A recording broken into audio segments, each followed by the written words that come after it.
Welcome to Anees food corner. இன்றைக்கி நம்ம செய்ய போகிற டிஷ் ஜப்பான் சிக்கன். இந்த ஜப்பான் சிக்கன் வந்து ஈரோடில் அம்மன் மெஸ்ஸில் வந்து ரொம்ப ஃபேமஸுங்க. அது மட்டும் இல்லாமல் நயன்தாராவுடைய ஃபேவரட் டிஷ்ஷு இந்த ஜப்பான் சிக்கன் தானாங்க. இது அவங்க ரொம்பவே விரும்பி சாப்பிடுவாங்களாம். இந்த சூப்பரான ஜப்பான் சிக்கன் எப்படி செய்யுதுன்னு பார்க்கலாம் வாங்க. இதுக்கு முதல்ல ஒரு பவுல் எடுத்துக்கோங்க. அதில் மைதா மாவு 4 ஸ்பூன் அளவுக்கு சேர்த்துக்கோங்க.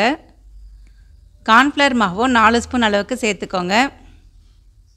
இப்போ காரத்துக்கு மிளகுத்தூள் சேர்த்துக்கோங்க. 1 ஸ்பூன் அளவுக்கு சேர்த்துக்கோங்க. இதுக்கு தேவையான அளவு உப்பு இதிலே சேர்த்துருங்க. சேர்த்துட்டு கொஞ்சமாக தண்ணி ஊற்றி நல்லா மிக்ஸ் பண்ணி விட்டுடுங்க. இப்போ நம்ம ஒரு 1/2 கிலோ அளவுக்கு சிக்கன் எடுத்துகிட்டு இருக்கோம். இப்போ அந்த சிக்கனை நம்ம இதில் போட்டு நல்லா ஊற வச்சிட போகிறோம். இந்த சிக்கன் வந்து இந்த பெப்பர் சால்ட்டெல்லாம் அந்த சிக்கனில் ஊறி ரொம்பவே டேஸ்ட் அல்டிமேட்டாக இருக்குங்க.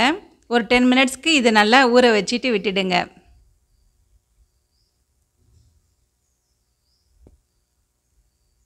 இப்போ சிக்கன் ரெடியாக இருக்குது. நம்ம இப்போ ஒரு கடாயில் எண்ணெய் ஊற்றி எண்ணெய் சூடு பண்ணிவிடுவோம்.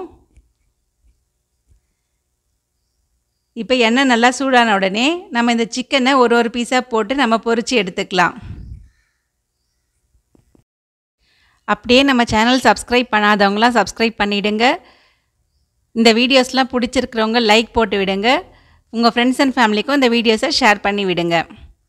இப்போ பாருங்கள், சிக்கன் எல்லாம் நல்லா வெந்து வந்துருச்சு. இப்போ நம்ம இதை எடுத்துடலாம்.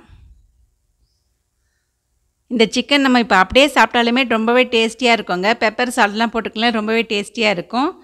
இப்போ நம்ம இதை எடுத்து வச்சிடலாம்.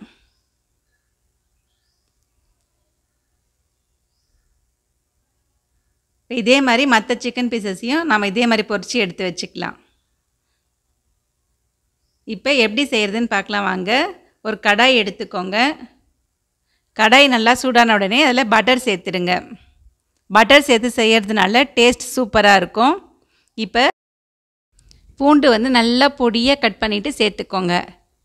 இது கூடவே காரத்துக்கு 4லேருந்து 5 பச்சை மிளகாய் இந்த மாதிரி அரிஞ்சு சேர்த்துக்கோங்க. சேர்த்துட்டு இது பட்டரில் நல்லா வதக்கி விட்டுடுங்க.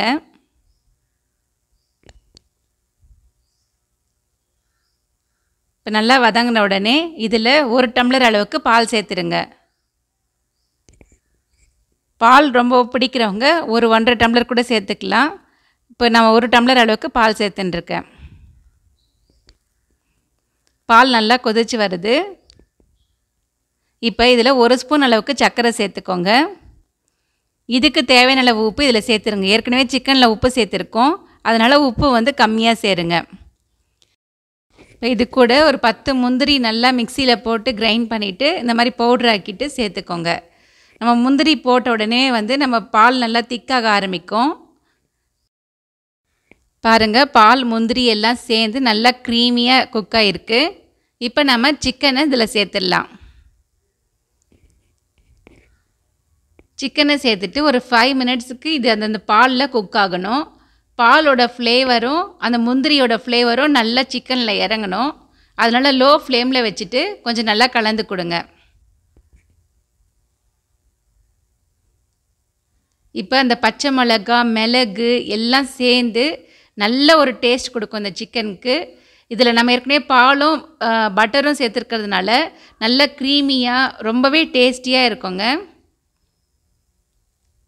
பாருங்கள், ஒரு 5 மினிட்ஸ்க்கு நம்ம கலந்து கொடுத்தாச்சு. இப்போ நம்ம கொத்தமல்லி தூவிட்டு நம்ம ஸ்டவ் ஆஃப் பண்ணிடலாம். டேஸ்டியான ஜப்பான் சிக்கன் சூப்பராக ரெடி ஆகிடுச்சு. பாருங்கள், நம்ம எவ்வளோ சீக்கிரமாக செஞ்சிட்டோம். இது ஒரு 5 மினிட்ஸில் செஞ்சு முடிச்சிடலாம். எப்போவும் சிக்கன் எடுத்தால் ஒரே மாதிரி செய்கிறத விட இந்த மாதிரி டிஃப்ரெண்ட்டாக ஒரு நாள் ட்ரை பண்ணி பாருங்கள். ரொம்பவே டேஸ்ட் சூப்பராக இருக்கும். குழந்தைங்களுக்கும் ரொம்பவே விரும்பி சாப்பிடுவாங்க. கண்டிப்பாக இதை நீங்கள் உங்கள் வீட்டில் ட்ரை பண்ணி பாருங்கள். நன்றி, வணக்கம்.